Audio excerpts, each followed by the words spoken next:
ಓಂ ಪವಿತ್ರಂ ಚರಿತಂ ಯಸ್ಯಾಹ ಪವಿತ್ರಂ ಜೀವನಂ ತಥಾ ಪವಿತ್ರತಾ ಸ್ವರೂಪಿಣ್ಯೆ ತಸ್ಯೈ ಕುರ್ಮೋ ನಮೋ ನಮಃ.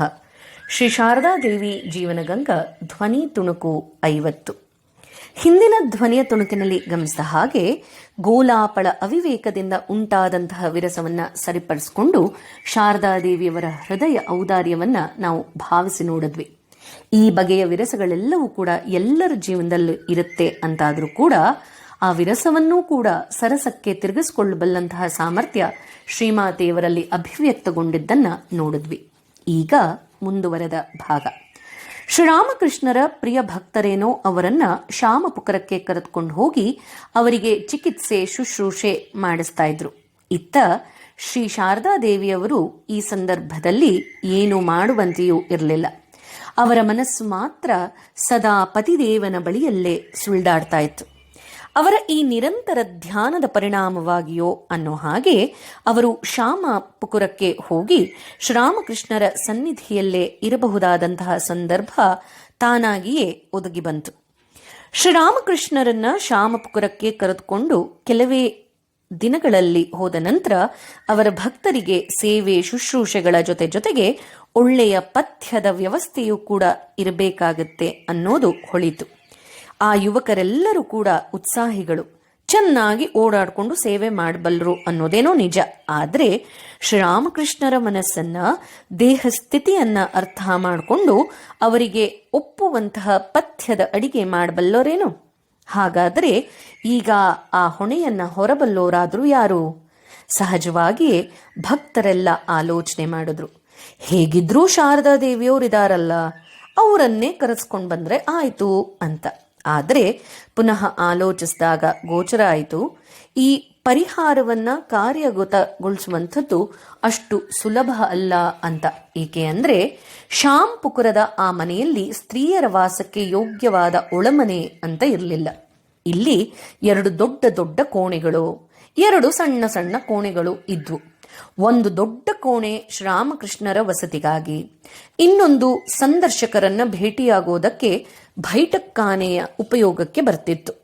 ಚಿಕ್ಕ ಕೋಣೆಗಳಲ್ಲಿ ರಾತ್ರಿ ಹೊತ್ತು ಕೆಲವು ಭಕ್ತರು ಮಲಕೊಳ್ತಿದ್ರು.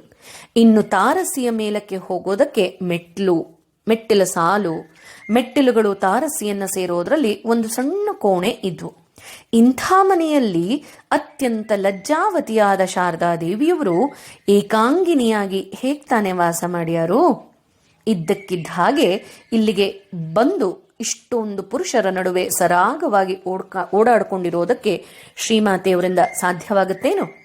ಭಕ್ತರೆಲ್ಲ ಸಮಾನವಾಗಿ ಆಲೋಚಿಸಿ ಶ್ರೀರಾಮಕೃಷ್ಣರ ಮುಂದೆ ಈ ಸಮಸ್ಯೆಯನ್ನ ಮಂಡಿಸಿದ್ರು. ಆದರೆ ಅವರಿಗೂ ಏನು ಹೇಳಬೇಕು ಅನ್ನೋದು ತೋಚಲಿಲ್ಲ. ಹೌದು, ಅವಳು ತುಂಬ ಸಂಕೋಚ ಸ್ವಭಾವದವಳು. ಅವಳು ಇಲ್ಲಿಗೆ ಬಂದು ಇರ್ತಾಳೇನೋ? ಇರ್ಲಿ, ಯಾವುದಕ್ಕೂ ಅವಳನ್ನೇ ಒಂದು ಮಾತು ಕೇಳಿ ನೋಡೋಣ. ಇಲ್ಲಿನ ವಿಚಾರವೆಲ್ಲ ತಿಳಿದು ಬರೋ ಹಾಗಿದ್ರೆ ಬರ್ಲಿ ಅಂತ ಉತ್ತರಿಸಿದ್ರು. ಶ್ರೀರಾಮಕೃಷ್ಣರೇನೋ ಈ ರೀತಿ ನಿರ್ಲಿಪ್ತರಾಗಿ ಉತ್ತರ ಕೊಟ್ಬಿಟ್ರು. ಆದರೆ ಭಕ್ತರ ಯಾರಿಗೂ ಕೂಡ ಶಾರದಾದೇವಿಯವರ ಗುಣ ಸ್ವಭಾವಗಳ ಸ್ಪಷ್ಟ ಪರಿಚಯ ಇರಲಿಲ್ಲ ಅನ್ಬೇಕು. ಅವರು ಸದಾ ಜನಗಳ ಕಣ್ಣಿಂದ ಮರೆಯಾಗಿ ಎಲೆ ಮರೆಯ ಕಾಯಿ ಹಾಗೆ ಜೀವಿಸ್ತಾ ಇದ್ರೇನೋ ನಿಜವೇ. ಆದರೆ ಅಗತ್ಯ ಬಿದ್ದರೆ ಎಂತಹ ಕಠಿಣ ಸಂದರ್ಭದಲ್ಲೂ ಕೂಡ ಅನನುಕೂಲತೆಗೂ ಕೂಡ ಹೊಂದಿಕೊಂಡು ಹೋಗಬಲ್ಲಂತಹ ಅದ್ಭುತ ಸಾಮರ್ಥ್ಯ ಶ್ರೀಮಾತೆಯವರಲ್ಲಿತ್ತು. ಶ್ರೀರಾಮಕೃಷ್ಣರು ನೀಡಿದಂತಹ ಶಿಕ್ಷಣದಿಂದಾಗಿ ಅವರು ಬೆಳೆಸಿಕೊಂಡಿದ್ದಂತಹ ಒಂದು ಶ್ರೇಷ್ಠ ಗುಣ ಇದು. ಈಗ ಪತಿದೇವನಿಗೆ ಪಥ್ಯದ ಅಡಿಗೆಯನ್ನ ತಯಾರಿಸೋದಕ್ಕೆ ತಮ್ಮ ಅಗತ್ಯವಿದೆ ಅಂತ ಗೊತ್ತಾಯ್ತೋ ಇಲ್ವೋ, ಅವರು ಬೇರೆ ಯಾವ ಯೋಚನೆಯನ್ನು ಕೂಡ ಮಾಡದಲೇ ಅತಿ ಆನಂದದಿಂದ ಹೊರಟು ಬಂದು ಪತಿ ಸೇವೆಗೆ ಸಿದ್ಧರಾಗಿ ನಿಂತುಬಿಟ್ರು. ಎಲ್ಲರಿಗೂ ತುಂಬ ನೆಮ್ಮದಿಯಾಯಿತು. ಶಾಂಪುಕುರದ ಮನೆಯಲ್ಲಿ ಶ್ರೀರಾಮಕೃಷ್ಣರು ಸುಮಾರು 3 ತಿಂಗಳ ಕಾಲ ಇದ್ರು. ಈ ಅವಧಿಯಲ್ಲಿ ಶಾರದಾದೇವಿಯವರು ಇಲ್ಲಿ ಎಷ್ಟೋ ಅನನುಕೂಲತೆಗಳನ್ನು ಸಹಿಸಿಕೊಂಡು ಕ್ಷಣ ಮಾತ್ರವಾದರೂ ಕೂಡ ಅಸಮಾಧಾನಗೊಳ್ಳದಲೇ ಹೇಗೆ ವಾಸವಾಗಿದ್ರು ಅನ್ನೋದನ್ನು ನೋಡಿದ್ರೆ ಆಶ್ಚರ್ಯವಾಗದಲೇ ಇರುವಂಥದ್ದು ಇಲ್ಲ. ಆ ಮನೆಯಲ್ಲಿದ್ದಂತಹ 2 ಸಣ್ಣ ಕೋಣೆಗಳಲ್ಲಿ ಒಂದು ಶ್ರೀಮಾತೆಯವರಿಗೆ ಬಿಟ್ಕೊಟ್ರು. ಅದನ್ನ ಅವರು ರಾತ್ರಿ ಮಲಗೋದಕ್ಕೆ ಮಾತ್ರ ಬಳಸ್ತಾ ಇದ್ರು. ಬೆಳಗ್ಗೆ ಎಲ್ಲರಿಗಿಂತ ಮುಂಚೆಯೇ ಎದ್ದು 3 ಗಂಟೆಯೊಳಗಾಗಿ ಎದ್ದು ಸ್ನಾನಾದಿಗಳನ್ನು ಮುಗಿಸ್ಕೊಂಡು 2ನೇ ಮಹಡಿಯ ಬಳಿ ಇದ್ದಂತಹ ಕಿರಿದಾದ ಮೊಗಸಾಲೆಯಂಥ ಜಾಗಕ್ಕೆ ಹೊರಟು ಹೋಗ್ತಿದ್ರು. ಅಲ್ಲೇ ಶ್ರೀರಾಮಕೃಷ್ಣರಿಗಾಗಿ ಪಥ್ಯದ ಅಡಿಗೆ ಮಾಡ್ತಿದ್ರು. ಅಡಿಗೆ ತಯಾರಾದ ಮೇಲೆ ಶ್ರೀರಾಮಕೃಷ್ಣರ ವಯಸ್ಕ ಶಿಷ್ಯರಾದ ಹಿರಿಯ ಗೋಪಾಲನ ಮೂಲಕವೋ ಅಥವಾ ಲಾಟುವಿನ ಮೂಲಕವೋ ಕೆಳಗಡೆ ಸುದ್ದಿ ಕಳಿಸ್ಕೊಡ್ತಾ ಇದ್ರು. ಆಗ ಕೆಲವೊಮ್ಮೆ ಕೆಳಗಿರುವಂತಹ ಭಕ್ತರೆಲ್ಲ ಆಚೀಚೆಗೆ ಸರಿದು ಶಾರದಾದೇವಿಯವರೇ ಅಡಿಗೆಯನ್ನು ತುಂಬ ತಂದು ಬಡಿಸೋದಕ್ಕೆ ಅವಕಾಶವನ್ನು ಮಾಡಿಕೊಡ್ತಿದ್ರು. ಇಲ್ಲದಿದ್ದರೆ ಆ ಶಿಷ್ಯರಲ್ಲೇ ಯಾರಾದರೂ ಒಬ್ಬರು ಹೋಗಿ ಅಡಿಗೆಯನ್ನು ತರ್ತಾ ಇದ್ರು. ಶಾರದಾದೇವಿಯವರು ತಮ್ಮ ಮಧ್ಯಾಹ್ನದ ಊಟ ವಿಶ್ರಾಂತಿ ಎಲ್ಲವನ್ನೂ ಕೂಡ ಮೇಲ್ಗಡೆಯೇ ಮುಗಿಸ್ಕೊಳ್ತಿದ್ರು. ಹೀಗೆ ಹಗಲೆಲ್ಲ ಅಲ್ಲೇ ಇದ್ದು ರಾತ್ರಿ ಸುಮಾರು 11 ಗಂಟೆಗೆ ಎಲ್ಲರೂ ಮಲಗಿದ ಮೇಲೆ ಕೆಳಗಿನ ತಮ್ಮ ಕೋಣೆಗೆ ಹಿಂದಿರುಗಿ ಕೆಲವೇ ತಾಸುಗಳ ಕಾಲ ನಿದ್ರೆ ಮಾಡ್ತಾ ಇದ್ರು. ಈ ರೀತಿಯಲ್ಲಿ ಶ್ರೀರಾಮಕೃಷ್ಣರು ಗುಣಮುಖರಾಗುವಂತಾಗಲು ಯಾವುದೇ ಸೇವೆಯನ್ನು ಮಾಡೋದಕ್ಕೂ ಕೂಡ ಶಾರದಾದೇವಿಯವರು ಕಟಿಬದ್ಧರಾಗಿ ನಿಂತಿದ್ರು.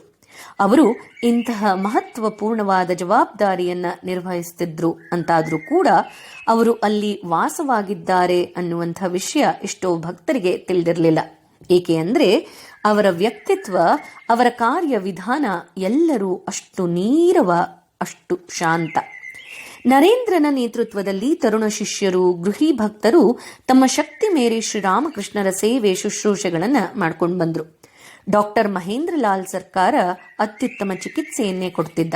ಇಷ್ಟಾದರೂ ಕೂಡ ಶ್ರೀರಾಮಕೃಷ್ಣರ ಆರೋಗ್ಯದಲ್ಲಿ ಸುಧಾರಣೆ ಕಾಣಲಿಲ್ಲ.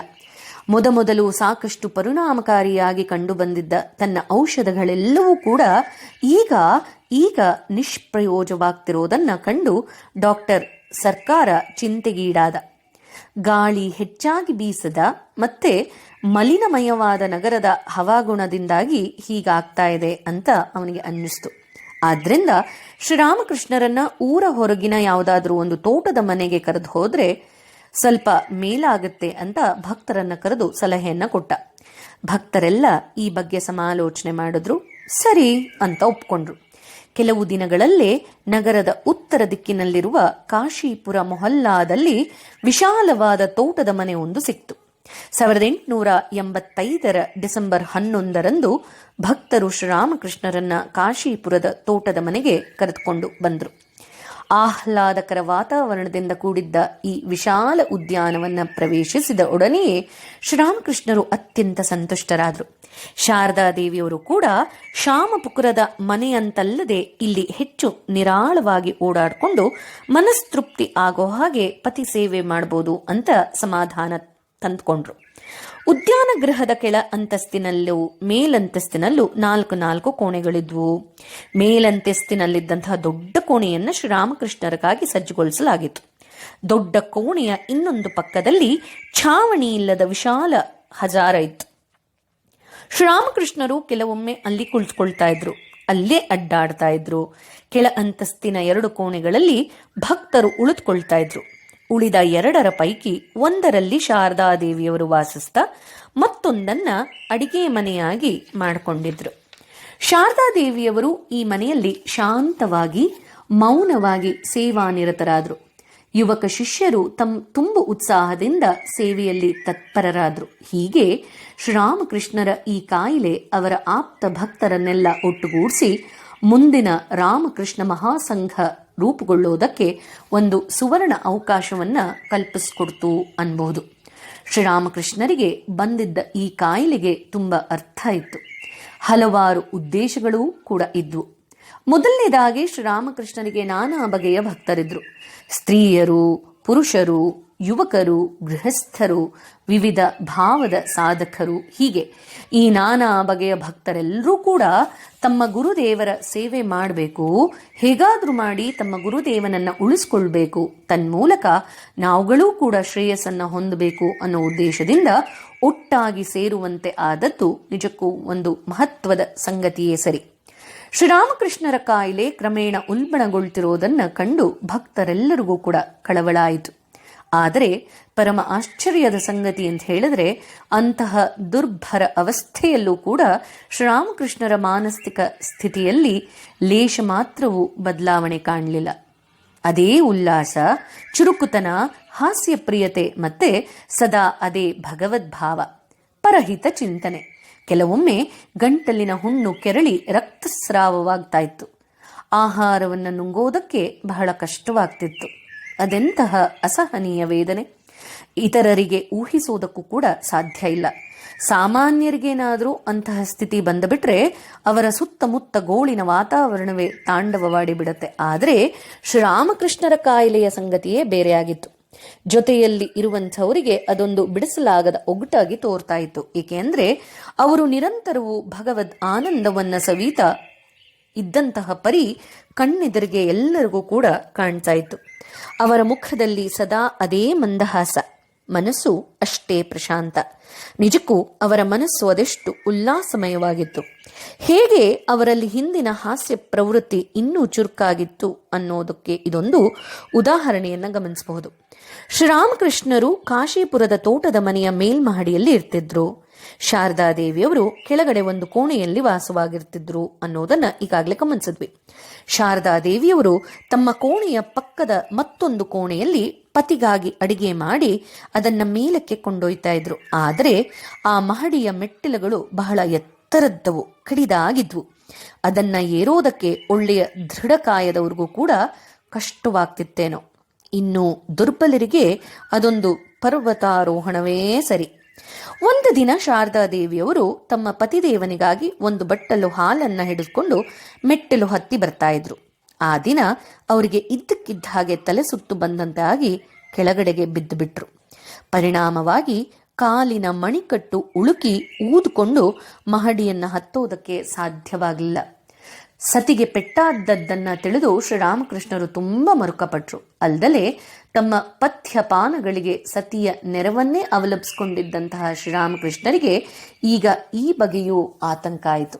ಸಮೀಪದಲ್ಲಿದ್ದಂತಹ ಬಾಬುರಾಮನನ್ನ ನೋಡ್ತಾ ಶ್ರೀರಾಮಕೃಷ್ಣರು ಉದ್ಘರಿಸ್ತಾರೆ. ಏನಪ್ಪ ಮಾಡದೀಗ, ಹೀಗಾಗಿ ಹೋಯ್ತಲ್ಲ, ಇನ್ನು ನನಗೆ ಉಣ ಬಿಡಿಸೋದಾದ್ರು ಯಾರು? ಹೋಗ್ಲಿ, ಒಂದು ಕೆಲಸ ಮಾಡ್ತೀಯೇನೋ? ಹೀಗೆಂದು ತಮ್ಮ ಬೆರಳನ್ನ ಮೂಗಿನ ಬದಿಯಲ್ಲಿ ದುಂಡಿಗೆ ಸುತ್ತಿ ತೋರಿಸ್ತಾ ಹೀಗೆ ಹೇಳ್ತಾರೆ. ಅವಳನ್ನ ಒಂದು ಬುಟ್ಟಿಯಲ್ಲಿ ಕರೆಸ್ಕೊಂಡು ಇಲ್ಲಿಗೆ ಎತ್ಕೊಂಡು ಬರ್ತೀಯಾ ಅಂತ. ಶ್ರೀರಾಮಕೃಷ್ಣರ ಈ ತಮಾಷೆ ಮಾತನ್ನ ಕೇಳಿ ಅಲ್ಲಿದ್ದ ಶಿಷ್ಯರೆಲ್ಲ ನಕ್ಕು ಹೊರಳಾಡಬಿಟ್ರು. ನಾವು ಗಮನಿಸಬೇಕು, ಆ ದಿನಗಳಲ್ಲಿ ಶಾರದಾದೇವಿಯವರು ಬಳೆಯ ಆಕಾರದ ಮೂಗುತಿಯನ್ನ ಧರಿಸ್ತಾ ಇದ್ರು. ಅದನ್ನೇ ಶ್ರೀರಾಮಕೃಷ್ಣರು ಸನ್ನೆ ಮಾಡಿ ಹೀಗೆ ತೋರಿಸ್ತಾ ಇದ್ದಾರೆ. ಏನಂತ? ದುಂಡಗೆ ಸುತ್ತಿ ತೋರಿಸ್ತಾ ಹೇಳ್ತಾ ಇದ್ದಾರೆ. ಅವಳನ್ನ ಅಂದ್ರೆ ಶಾರದಾದೇವಿಯವರನ್ನ ಹೇಳ್ತಾ ಇದ್ದಾರೆ. ಅವಳನ್ನ ಒಂದು ಬುಟ್ಟಿಯಲ್ಲಿ ಕೂಡಿಸ್ಕೊಂಡು ಇಲ್ಲಿಗೆ ಎತ್ಕೊಂಡು ಬರ್ತೀಯಾ ಅಂತ. ಆಗ ಅಲ್ಲಿ ಒಂದು ನಗುವಿನ ಹೊನಲೆ ಹರಡಬಿಡ್ತು. ಎಲ್ಲರೂ ಅತ್ಯಂತ ಸಂತಸದಿಂದ ಆ ಕ್ಷಣವನ್ನ ಕಳೆದ್ರು. ಮುಂದಿನದ್ದನ್ನ ಶ್ರೀಮಾತೆಯವರ ಕೃಪೆಯಿಂದ ಮುಂದಿನ ಧ್ವನಿಯ ತುಣುಕಿನಲ್ಲಿ ಗಮನಿಸೋಣ. ಜಯ ರಾಮಕೃಷ್ಣ.